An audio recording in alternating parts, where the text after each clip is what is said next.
মানে আমাদের আগে সেগমেন্ট ছিল হলো চাকরি না ব্যবসা, এখন ব্যবসা নাকি স্টার্ট আপ? ওয়েল এটা ডিপেন্ড করে আসলে ব্যবসার স্টার্ট আপ। এটা আমি মনে করি যে লাক্সারি, এটা সবার জন্য না। সবার জন্য না, কি জন্য?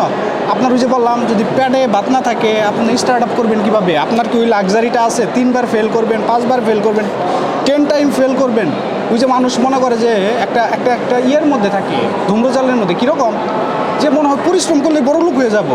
তেলে রিক্সাওয়ালা, ভ্যানওয়ালা, ঠেলাওয়ালা, ট্রাক ড্রাইভার, এদের মতো কেউ পরিশ্রম করে না। ড্রাইভারের কথা বলবেন না প্লিজ। আচ্ছা, তো এরা কিন্তু বড় লোক হয় না। এখন এটা হইলো এটা হইলো মানি মেকিংয়ের একটা প্রসেস আছে। ইকোনমি কীভাবে কাজ করে, দুনিয়া কীভাবে কাজ করে, এই জিনিসটা ম্যাক্সিমাম মানুষ বুঝে না, জানে না। এখন আমি ধরেন মধ্যবিত্ত বা অন্য একটা যারা মধ্যবিত্ত ঘরের সন্তান আছে, ওর যে অ্যাক্সেসটা আছে, যে শিল্পপতি, ও যায় না ধরেন শিল্পপতির ছেলেপেলের সাথে বসে, এমপি মন্ত্রী ছেলেপেলের সাথে বসে, ওর যে কানেকশন আছে, ওর যে ক্যাপাসিটি আছে, তো আপনার হয়তো বা সেটা পরিশ্রম করে অ্যাচিভ করতে চলে যাবে হলো 40-50 ইয়ার্স। আর ওর জন্মের পর থেকেই আছে। ও যদি 10-12 ফেল করে, 10-12 ফেল করে, সমস্যা নাই, একটা ফেল করলে আরেকটা। এখন 10-12 ফেল করলে আর একটা তো সাকসেস হবে, কিন্তু আপনার কি সেই ফেল করার লাক্সারি আছে? আপনি ফ্যামিলিকে খাওয়াবেন, আপনি খাবেন নাকি?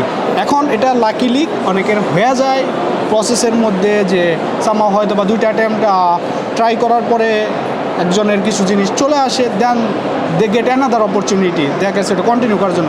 কিন্তু যাদের অভিজাত্য আছে, আমি বলবো যে স্টার্ট আপ এখন পর্যন্ত অভিজাত্যদের জন্য, যাদের পয়সা আছে।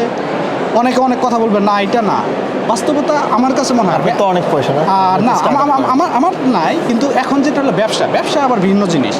ব্যবসা হলো এখানে একটা ইম্পর্টেন্ট, ব্যবসা আর স্টার্ট আপ পার্থক্যটা কি? আমরা একেবারে স্পেসিফিক্যালি থাকি যে স্টার্ট আপ তো ব্যবসা, আপনি কোম্পানি খুলতেছেন, স্টার্ট আপ ব্যবসার সাথে এটা স্টার্ট আপের সমস্যা, পার্থক্যটা কি? স্টার্ট আপ হলো একটা স্বপ্নটা শুরু হয় ছোট্ট একটা স্টেপ দিয়ে। সেটার মধ্যে শুধু স্বপ্নটা কি? একটা প্রোডাক্ট বা সার্ভিস ডেভেলপ করা। আপনার কাস্টমার নাই, সামনে কি হবে জানেন না, পয়সা নাই, রিসোর্স নাই, but you have a dream that you might will achieve in next 5 years, 10 years that you are aiming for. But in business it's very different. কীরকম? বিজনেসে আপনি হলো 2 লাখ টাকা পুঁজি আছে, 10 লাখ টাকা পুঁজি আছে, you have a capital, right? আমি ক্যাপিটাল নিয়েছি, অথবা আমার আত্মীয়স্বজন, or you might have the partner that shareholder, he or she is working with you. তো in that case দেখা গেছে যে আপনার যে জিনিসটা হবে, so you already have a formation. দিয়ে করব কি? ক্যাপিটাল দিয়ে করব কি? ক্যাপিটাল দেওয়া, মাল কিনবো, পণ্য বা সার্ভিস, যে কোনো একটা কিছু, যেমন অলরেডি এক্সিস্টিং কোনো একটা কিছু বা এক্সিস্টিং কোনো একটা জিনিসের মধ্যে মডিফিকেশন। মানে যেমন আমি যদি একেবারে মার্কেট ছাড়া তো বিজনেস হয় না, যে আমি ফার্মাসি খুলতেছি, যে মানুষের ওষুধ কিনতে হয়, আমি একটা ফার্মাসির লাইসেন্স নিয়ে দোকান খুলে বসতেছি, ক্যাপিটাল ইনভেস্ট করতেছি, এবার আল্লাহ করতেছি, সকাল বিকাল কাস্টমাররা আসবে, ঠিক আছে? এবার হচ্ছে অথবা আমি মনে করি মুদি দোকান দিতেছি, অনুমতি নিতেছি, ট্রেড লাইসেন্স নিতেছি, কাস্টমারের জন্য অপেক্ষা। Exactly, it exist and you are just playing role there, right? মানে মার্কেটটা এক্সিস্ট করে, এবং আমরা you have the capital, you have the formation of everything to be a company. Capital যদি কারোর যদি লোনও লাগে, সেই লোনেরও একটা system. Exactly, when you have a capital then bank will bank জানে যে একটা মুদি দোকানে মানে কীরকম ইনভেস্টমেন্ট হয়, ওই রিজিয়নে অনুযায়ী একটা লোন।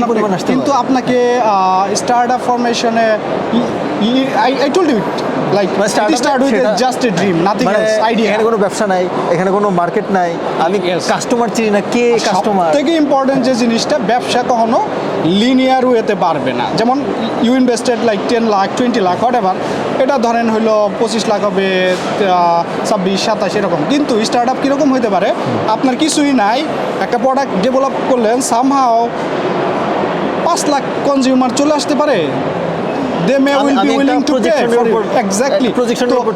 এটা হলো কি, ধরেন আজকে আপনার কাছে আমি চিন্তা করব যে এরকম একটা মার্কেট থাকতে পারে, না থাকতে পারে, you will have to do market research based on like your idea. কিন্তু এটা 100% হয় না, that's your execution, right?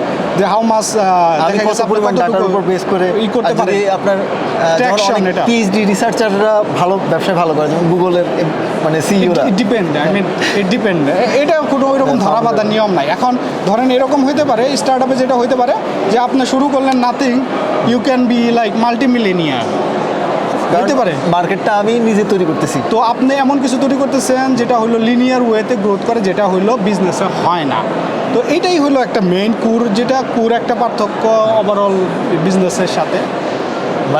মানে আপনি যদি বলেন যে তাহলে কি বিজনেস কি স্টার্টআপ? না, অবশ্যই না, বিজনেস স্টার্টআপ না। বিজনেস হলো ফিক্সড ক্যাপিটাল, ফিক্সড মার্কেট, আর হচ্ছে আল্লাহ আল্লাহ করা যে কাস্টমার আসুক। না, কাস্টমার বলতে এটা সার্ভিস হইতে পারে, শুধু যে সেলস ক্যাপাসিটি, যে ভালো সেলসম্যানের ভালো সেল হয়, এটারও গ্রোথ হইতে পারে হয়তো, বা স্টার্টআপে যেরকম হইতে পারে ওই পসিবিলিটি না, বাট মানে কখনো অনেক হইতে পারে, 100 টাইম হইতে পারে, 200 টাইমও হইতে পারে, বাট ওই স্টার্টআপের মতো এরকম পসিবিলিটি নাই। সবসময় ডিপেন্ড করে হলো ক্যাপিটালের ক্যাপিটালে কি পরিমাণ ক্যাপিটাল আছে। আর স্টার্টআপে যেটা হলো আমি একটা প্রজেকশনের উপর বেস করে আমি ইয়ে করবো, আইডিয়া নিয়ে আসবো। ইনিশিয়ালি আমি কিছু নিজে খরচ করবো, গায়ে কতটা খাটবো।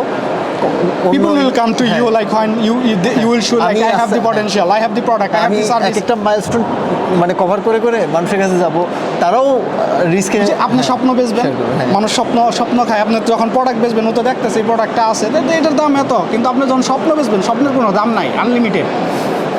তো মাঝে যে চাকরিজীবী বন্ধুরা যখন মানে ইনভেস্ট করে, মানে আমি আপনার অনেস্টলি, চাকরি খারাপ না, চাকরি খারাপ না। যারা মনে করেন চাকরি করছে, অনেক দিন টাকা জমাইছে, একটা ব্যবসা করতে যাচ্ছে, তার জন্য স্টার্টআপে ইনভেস্ট করা উচিত নাকি একটা ব্যবসায় ইনভেস্ট করা উচিত?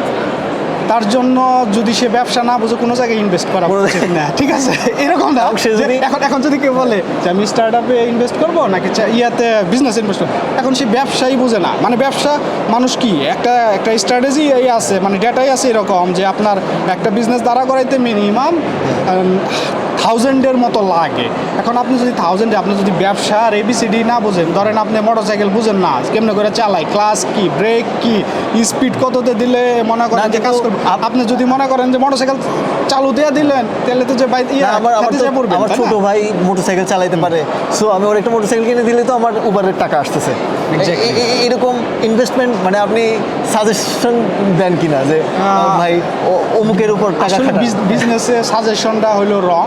এটা হলো আমি মনে করি যে এটা যার যার স্বপ্ন, নিজের বুদ্ধিতে মারা খাওয়া ভালো, অন্যের বুদ্ধিতে মারা খাওয়া ব্যবসায় ভালো না। কারণ হলো কি, আপনি মনে করেন আমি একটা বুদ্ধি দিলাম, 2 দিন পরে যে ধরা খাবেন, কারণ আপনি ব্যবসা বুঝেন না। আমি বুদ্ধি দিলে তো লাভ নাই, আমি বুঝি। ধরেন আমি আপনার বুদ্ধি দিলাম, ভালো বুদ্ধি, আপনি এখানে বুঝেন নাই, আপনি আরেকটা অন্যভাবে করছেন।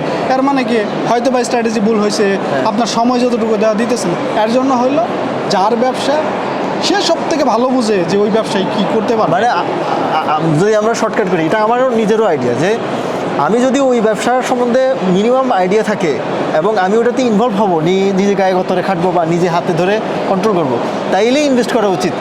ছোটো ভাই, মামাতো ভাই, খালাতো ভাই করতেছে, আমার বিশ্বাস আছে ও টাকা মারবে না, হ্যাঁ, কিন্তু ধানে ইনভেস্ট করতে পারে অভিজ্ঞতার জন্য যে টাকাটা লস হবে, টাকা ডেফিনেটলি লস হবে। আমি সবচেয়ে কমন জিনিস দেখি যে আচ্ছা আমার কাছে কিছু টাকা আছে, 5 লাখ 7 লাখ টাকা, একটা গাড়ি নিয়ে আমার ছোটো ভাইরে উবারে দিয়ে দিই, ঠিক আছে?